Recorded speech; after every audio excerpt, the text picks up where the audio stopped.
School shooting at a Texas elementary school leaves 19 children dead, 2 teachers. We're going to talk to John Lott of the Crime Prevention Research Center later on in the program. He's written a piece about this being yet another example of a shooting taking place at what he calls a gun-free zone. And is it true that the United States leads the world in mass shootings?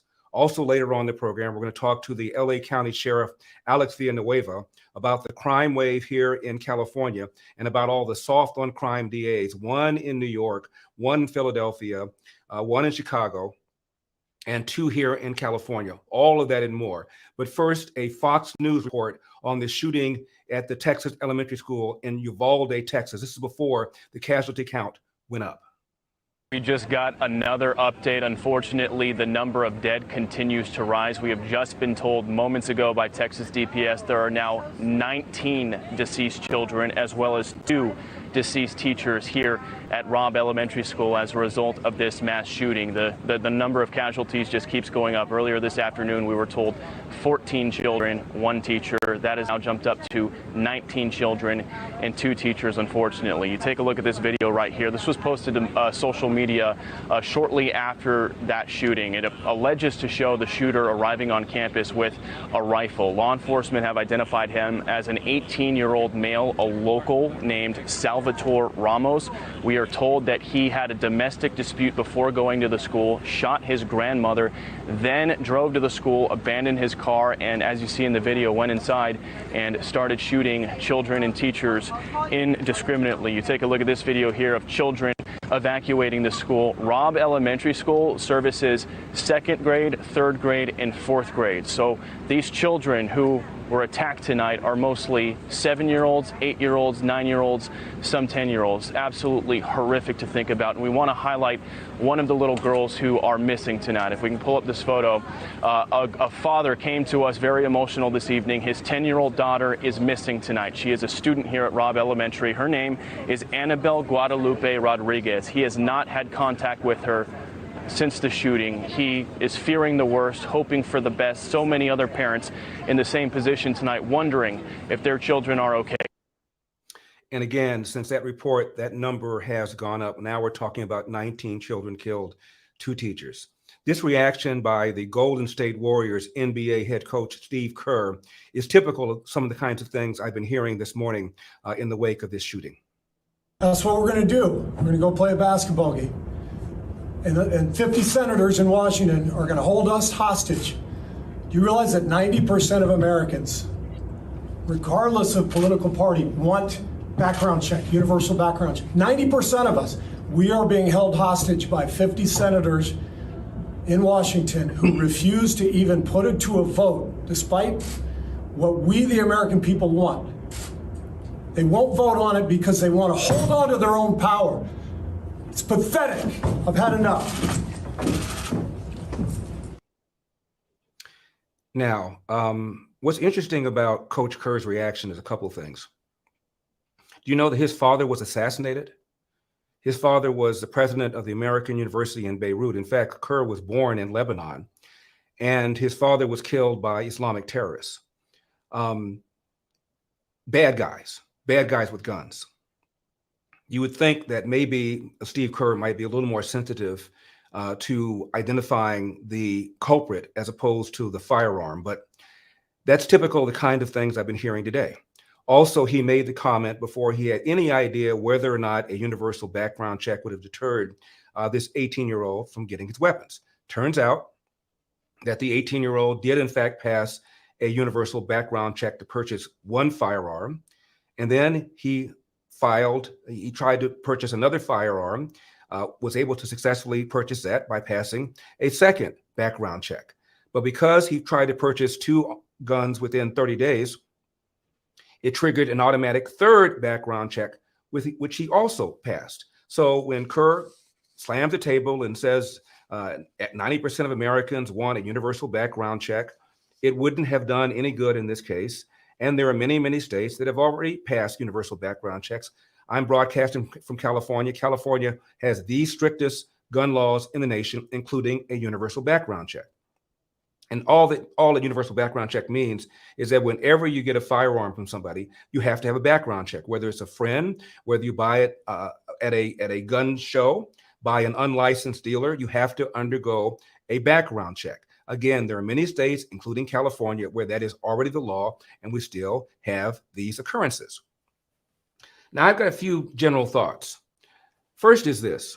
There was an article this morning in the New York Times, and it points out that 35 people in America die every day because of guns. Murder every day because of guns, 35. If you do the math, that comes to over 12,000 people. I've been watching television all morning, watching all day yesterday, on and off, looking at Fox, looking at CNN, looking at MSNBC, looking at ABC, NBC, CBS. Not 1 second was devoted to the question of how often Americans use guns to defend themselves. Not one. Now, during the Obama administration, he ordered the CDC to look at existing research. They can't do any original research, but to look at existing research on how often Americans use guns to defend themselves. And they put out a report that very few people read because it didn't fit the script. And it said, at minimum, there's at least one defensive use of a firearm for every illegal taking of a life from a firearm. At least one life is saved for every one life taken, says the CDC. And the CDC also pointed out, and we'll talk to John Lott later on in the program about this, that there are some studies that show as many as 2 million Americans every single year use a firearm in order to break off an attack. 90% of the time, it's merely brandishing the firearm. And of that 2 million, there's a criminologist named Gary Kleck who says 40% of the people who use guns for defensive purposes believe, but for the firearm, they would have been dead. Now, it seems to me when we're looking at 12,000 people murdered every year because of firearms, you ought to at least look at the number of people who are alive every year because of firearms. And if you do the math, and if the number is in fact as high as 2 million, you're talking about 5,000 Americans every single day, as opposed to 35, 5,000 Americans every single day who use a firearm in order to break off an attack. Again, 90% of the time, it's merely brandishing it. And of that number, 40% believe that but for the firearm, they would have been dead or suffered serious bodily injury. Why haven't we talked about that? Also, we're going to talk to John Lott about how often Americans have used guns to break off a mass attack that either did not occur or would have been far more severe but for the fact that a good guy was able to get a firearm and break off one of these mass attacks. It happened far more often than you think. The other thing I've noticed is that the 18-year-old suspect who was in fact killed is a Hispanic American. And I knew that on a dime, the media would switch from the narrative about racist white supremacists stalking the country, mowing down Black people because of what happened in Buffalo, to now going over the fact that we have easy access to guns. Imagine if this had been a white person who killed all these people and wounded all those other people, would they be saying? So in the last several days, aside from Buffalo, you've had the church attack here in California by a Chinese man shooting Taiwanese worshipers. You've had a Black man arrested for having gone into an Asian hair salon in Dallas, shooting 3 people. And it just doesn't fit the script. And now you have a Hispanic shooter. And then, of course, in Waukesha in late November of last year, a Black man got behind an SUV and plowed into a bunch of mostly white parade goers at a Christmas parade, killing 6 and injuring almost 50. Doesn't fit the script, does it? And as we've talked about regarding Buffalo, it turns out that white people, when you look at their percentage of the population, 63%, commit a disproportionately lower percentage, 54% of mass shootings, mass killings. Blacks at roughly 13% of the population commit about 17.5% of the mass shootings, mass killings. So Blacks are overrepresented. Now, when it comes to things like the percentage of Blacks who are NFL head coaches, when it comes to things like the percentage of Blacks who are nominated for Academy Awards, the media and a lot of people on the left care a great deal about proportional representation. If blacks are 13% of the population, they say, why aren't they at least 13% of the major Academy Award nominees and winners? If blacks are 13% of the population, why aren't they 13% of the students admitted into colleges and universities like UC Berkeley and like Harvard? But when it comes to things like mass shootings and mass killings, where blacks are overrepresented, all of a sudden proportional representation doesn't make a whole lot of currency, does it? Now, another thing we haven't talked about at all, again, watching a lot of television, is hardening the target. Again, we're going to be speaking with John Lott about this later on. He's done a study, and there are many states that allow teacher and staff to carry firearms. He argues that there hasn't been a single mass shooting at a school where the teachers and staff members are able to carry firearms. And here at Uvalde, if you go on their website, it has a policy strictly of not allowing the teachers and staff to carry firearms. Can we have a discussion about perhaps hardening the target rather than passing laws that, at least in this case, would not have done any good whatsoever? There's something called hot burglaries. A hot burglary is when the bad guy breaks into a home knowing full well that somebody in the house is there. It turns out that the percentage of hot burglaries in America is much lower than the percentage of hot burglaries in the UK, where the bad guys know there aren't any firearms. You think maybe there's a connection between the two? We're going to take a break. We'll be right back. Well, it's finally happened. The Fed is realizing the dire straits our economy is in, thanks to our loose monetary policy. Apparently, you just can't spend trillions every year with no repercussions. Now, to play catch up, the Fed has been raising rates and plans to do so 7 times this year. You're already starting to see those ripple effects in the housing market as people's buying power diminishes. Have you considered what could happen in the stock market if our economy stalls out? Don't wait until that happens. Take some of your profits from the stock market now and solidify them with gold from Birch Gold. Throughout history, gold has maintained its value better than any other investment in the world. Go to larryforgold.com to get a free zero-obligation info kit on holding gold in a tax-sheltered retirement account. Again, larryforgold.com, and secure the gains you've made while you can. Join the thousands of happy Birch Gold customers with countless 5-star reviews and an A+ rating with the Better Business Bureau. I trust the pros at Birch Gold. Go to larryforgold.com and protect your future with gold. Now, a few more comments about the unfortunate, horrific tragedy in Uvalde.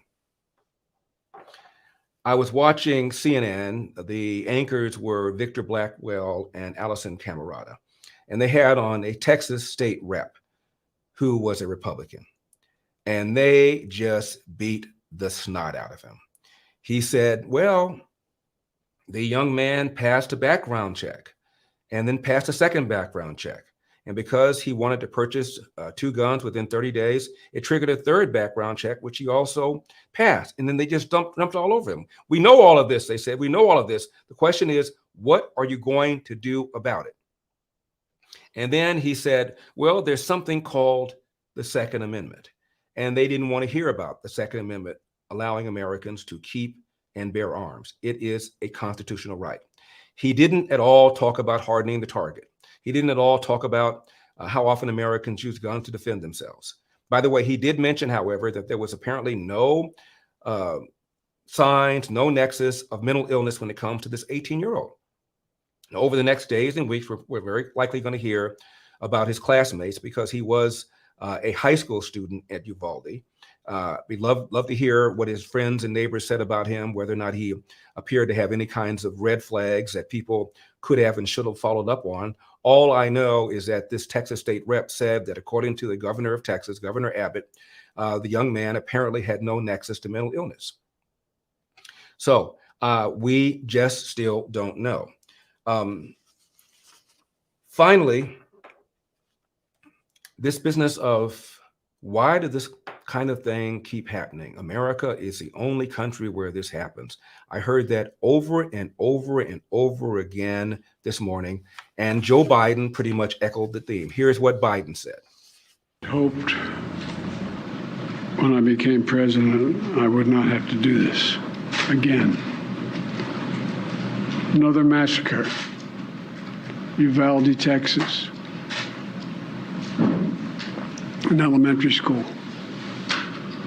Beautiful, innocent, second, third, fourth graders.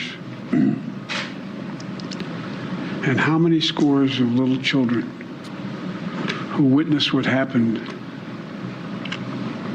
see their friends die as if they're on a battlefield, for God's sake.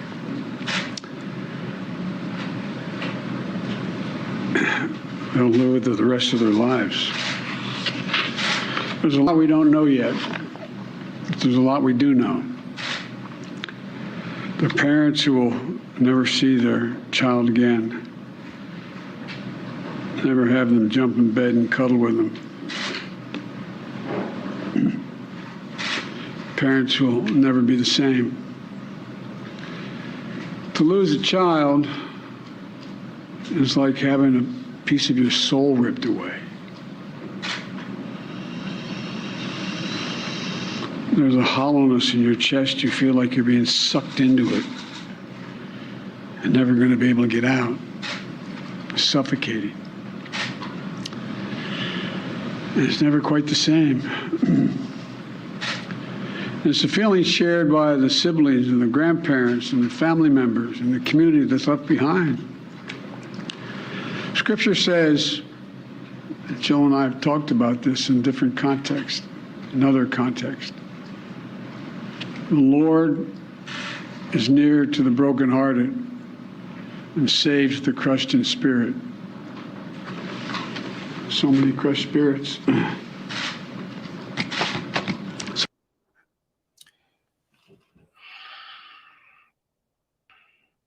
Now, notice he said there is a lot we know, there's a lot we don't know. Continue the clip, please. So tonight, I ask the nation to pray for them, give the parents and siblings the strength in the darkness they feel right now. As a nation, we have to ask, when in God's name are we going to stand up to the gun lobby? When in God's name we do what we all know in our gut needs to be done? It's been 3,448 days, 10 years since I stood up at a high school in Connecticut, a grade school in Connecticut, where another gunman massacred 26 people, including 20 first graders at Sandy Hook Elementary School. Since then, there have been over 900 incidents of gunfires reported on school grounds. Marjorie Stoneman Douglas High School in Parkland, Florida. Santa Fe High School in Texas. Oxford High School in Michigan. The list goes on, and the list grows when it includes mass shootings at places like movie theaters, houses of worship, as we saw just 10 days ago, the grocery store in Buffalo, New York. I am sick and tired of it. We have to act. Again, when we come back, we're going to be speaking at the bottom of the hour to John Lott about what kinds of steps can be taken to minimize something like this. And one of those things we're going to be talking about is hardening the target. And by that, I mean arming teachers and staff members. According to John Lott's research, as I said at the beginning of the show, none of these school shootings have taken place where the teachers and staff members have been able to be armed. Now, I want you to all go over to Epic TV to finish watching the show live. We have been severely restricted on YouTube. We've been suppressed. We've been rejected, dejected, moved around, messed around with, particularly if we dare raise questions about the response to the COVID pandemic or questions regarding the integrity of the 2020 election. So please, to finish watching the show live, go to Epic TV. I'll be right back. People have been asking me, what have you been doing with your life since the election? Well, the truth is I've been enjoying life, riding my bike around town. Oh, they're not wearing a mask. I've taken up a little bit of fishing as well. Elder kills innocent fish. And I've been posting on social media.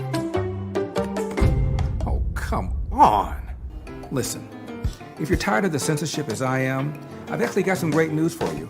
Check out epictv.com. It's a brand new censorship-free video platform where you'll find not only my show, but other deep documentaries, great content, and honest movies that bring you the news without all the spin and the false narratives. So check out epictv.com.